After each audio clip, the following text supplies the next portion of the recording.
আমরা যারা হানাফি মাযহাবের তাকলিদে শাখসি থেকে আমরা বের হয়ে এসে আহলুল হাদিস অথবা সহি আকিদার লালনকারী হিসেবে নিজেদেরকে পরিচয় করি, আমরা যারা তাকলিদে শাখসিকে ওয়াজিব মনে করি না, তাদের উপরে একটা অপবাদ আসে যে আমাদের উপরে অপবাদটা কি আসে যে আমরা মাযহাব মানি না। আসলে আমরা যে মাযহাব মানি না এটা মানে কোন ধরনের মাযহাব মানি না? আসলে নিজে নিজে কেউ বাংলা বুখারী পড়ে বা কোনো হাদিসের কিতাব পড়ে, তাফসির পড়ে, একজনও আমল করে না। সবাই কিন্তু ওলামায়ে কেরামদেরকে ফলো, এবং আমাদের দেশের সকল ওলামায়ে কেরাম এই ব্যাপারে একমত যে চার মাযহাব হক। তো যারা এই সহি আকীদার সহি আমলের অনুসারী, তারা কিন্তু চার মাযহাবের আমলগুলোই করেন, চার মাযহাবের বাহিরে কিন্তু নতুন কোনো আমল করেন না। আমরা যারা হানাফি মাযহাবের তাকলিদে শাখসি থেকে আমরা বের হয়ে এসে আহলুল হাদিস অথবা সহি আকিদার লালনকারী হিসেবে নিজেদেরকে পরিচয় করি, তো আমাদের উপরে আমরা যারা তাকলিদে শাখসিকে ওয়াজিব মনে করি না, তাকলিদে শাখসি, তাকলিদে মুতলাক না, তাকলিদে শাখসিকে আমরা আমাদের জন্য ওয়াজিব মনে করি না, তাদের উপরে একটা অপবাদ আসে যে আমাদের উপরে অপবাদটা কি আসে যে আমরা মাযহাব মানি না। আসলে আমরা যে মাযহাব মানি না এটা মানে কোন ধরনের মাযহাব মানি না? নির্দিষ্ট একটা কোনো মাযহাব মানি না, নাকি কোনো মাযহাবই মানি না? এটা আসলে আমাদের মাঝে অনেকে এটা নিয়ে বিভ্রান্তি ছড়াচ্ছে যে তারা নিজেরা সিদ্ধান্ত নেয়। আসলে কি আমরা কি নিজেরা সিদ্ধান্ত নেই কিনা, আমরা কি নিজেরা কোনো তাহকিক করি কিনা? এই প্রসঙ্গে যদি কিছু বলতেন। আলহামদুলিল্লাহ, বিষয়টি খুবই গুরুত্বপূর্ণ একটি বিষয়। এখানে আসলে যে বিষয়টি বলছেন যে যাদেরকে বলা হয় যে এরা কোনো মাযহাব মানে না, এবং অর্থাৎ যা আমরা তাকলিদে শাখসি আমরা করি না, এই জন্য আমাদেরকে বলা হয় যে মাযহাব মানি না। আসলে লা মাযহাবি বিভিন্ন উপাধিতে ভূষিত করা হয়। মূলত আসলে আমি আমাদের এই বাংলাদেশে যারা বর্তমানে সহি আকিদার অনুসারী বা যারা সহি আমল করতে চায়, যারা সহি আকিদা পোষণ করতে চান, যদিও এখনো সহি আকিদায় আসতে পারেন না, এখনো মানে আস্তে আস্তে চেষ্টা করতেছেন, তো এই ভাইদের মধ্যে আমি প্রায় পুরা বাংলাদেশে দেখেছি আসলে নিজে নিজে কেউ বাংলা বুখারী পড়ে বা কোনো হাদিসের কিতাব পড়ে, তাফসির পড়ে, একজনও আমল করে না। সবাই কিন্তু ওলামায়ে কেরামদেরকে ফলো করে হয়তোবা তাদের কথার প্রেক্ষিতে কিতাব সংগ্রহ করে দেখেন। জি, তো যেমন আমাদের দেশে যে মুসলিমেরা আমল করেন, তারা কিন্তু আসলে নামে হয়তো বলেন যে হানাফি মাযহাব, কিন্তু কেউ হানাফি মাযহাবের একটা কিতাব খুলে সাধারণ জনগণ দেখেন না। ওনারা কিন্তু আলেমেরা যেটা বলেন ওইটারে হানাফি মাযহাব মনে করেন। তো আমাদের ওলামাদের মধ্যে বিশাল একটা অংশ আছে দারুল উলুম দেওবন্দকে ফলো করেন। দেওবন্দ থেকে যে মাসালাটা সঠিক বলবে, যেভাবে বলবে, ওনারা হুবহু সেটাকে অনুসরণ করেন। আবার অনেক ওলামায়ে কেরাম আছেন পাকিস্তানের সিরিকোট শহরকে তারা তাদের মার্কাজ মনে করেন, সেখান থেকে যে মাসালা যেভাবে বলে দেন ওনারা সেটাকে অনুসরণ করেন। কেউ কেউ আছেন ফুরফুরাকে ভারতের, কেউ আছেন জৈনপুর, কেউ আছেন সারসিনা, এরকম বিভিন্ন জায়গাকে কিন্তু ফলো করা হয়।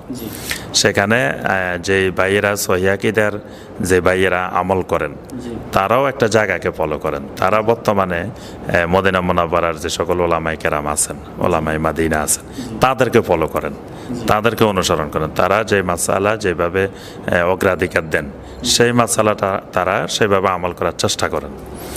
আর এখানে মানে চার মাযহাব যেটা আমাদের দেশে প্রচলিত, মানে সবাই আমরা চার মাযহাবের কথাই বলি, এবং আমাদের দেশের সকল ওলামায়ে কেরাম এই ব্যাপারে একমত যে চার মাযহাব হক।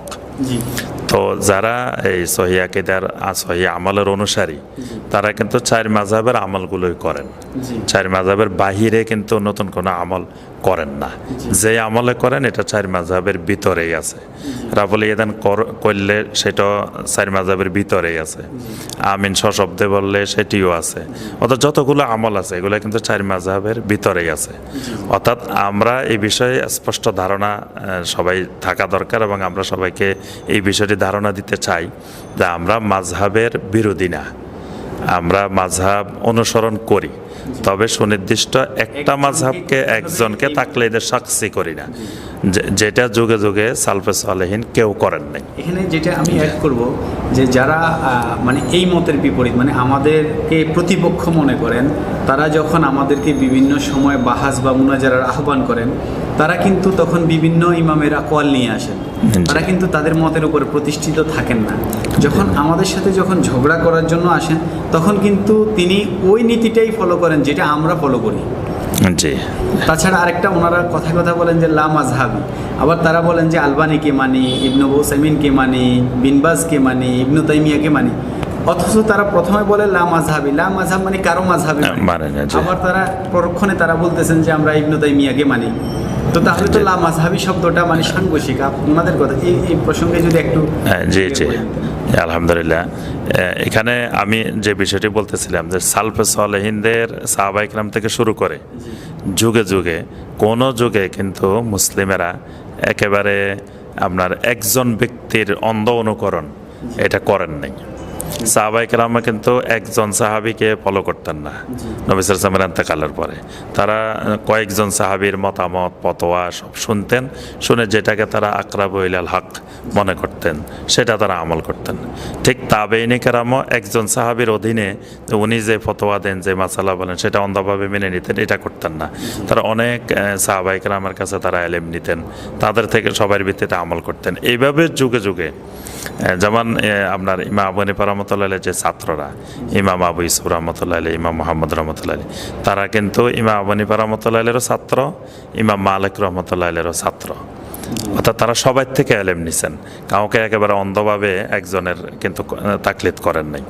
তো আমরা আসলে মূলত মানে ওলামায়ে কেরামদের আহলুল ইলমদেরকেই অনুসরণ করি, এবং যে সকল ভাইয়েরা এই সহিহ আকীদার আমল করেন তারা আহলুল ইলমদের অনুসরণেই আমলগুলো করেন, নিজে নিজে কোনো সিদ্ধান্ত নেন না।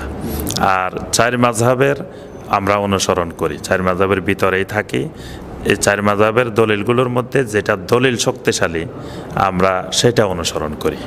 তো যদি আমি শক্তিশালী দলিলটা অনুসরণ করি তাহলে কিন্তু চার মাযহাবকেই ফলো করা হয়ে যায়। আর আমাদের দেশের ওলামায়ে কেরামদের সবার মত হলো চার মাযহাবে হক। তাহলে আবার এই মতটাই তখন সাংঘর্ষিক হয়ে যায় যখন কোনো আলেমকে দেখি যে তিনি বই পুস্তক নিয়ে মাহফিলে গিয়ে যখন যে রাফল ইয়াদাইন নাই এই ব্যাপারে তিনি প্রমাণ করার চেষ্টা করেন। তাহলে তো ইমাম শাফি, ইমাম আহমদ বিন হাম্বল তারা এটা কথাটা বলছেন যেটা কোরআন হাদিসে নাই, এরকম কথা বলছেন, তারা তো বাতিল হয়ে গেছেন, তারা তো হকের মধ্যে নাই। তাহলে ওনাদের আমলগুলাকে বাতিল করার জন্য উনি চেষ্টা করতেছেন ইমাম শাফির। তাছাড়া তো ওনারা ওই আলেমের ফতোয়া থেকে সরে গিয়ে ওলামাদের ফতোয়া সংকলন নিয়ে বসেন যে এই বিষয়ে বাহাস মুনাজারা করেন। হ্যাঁ, জি জি। তো পক্ষান্তরে তো তারা আমরা যেই নীতি যেই পদ্ধতি অনুসরণ করছি তার সেই পদ্ধতিটাই ওই পদ্ধতিটা অনুসরণ। শুধু একটা অপবাদ লা মাযহাব মানে কোনো মাযহাব কারো মানে না।